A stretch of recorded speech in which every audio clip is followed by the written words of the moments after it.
Pernah tak kau orang rasa seram sejuk masa drive sorang-sorang malam buta? Ini dia 5 lebuh raya paling berhantu di Malaysia yang mungkin kau orang tak tahu. Nombor 1, lebuh raya karak legendanya, ada Volkswagen kuning tanpa pemandu yang akan muncul tiba-tiba. Kalau kau potong, dia akan muncul balik kat depan kau.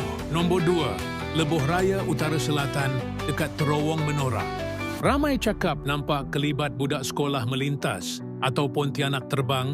Nombor 3, Jalan Tebrau di Johor Bahru. Kisahnya ada hantu kemalangan yang suka tumpang kereta. Kalau tak bagi, dia akan ganggu perjalanan kau. Keempat, lebuh raya persekutuan. Dengar cerita ada penampakan motosikal misteri yang laju gila tapi tak ada penunggang.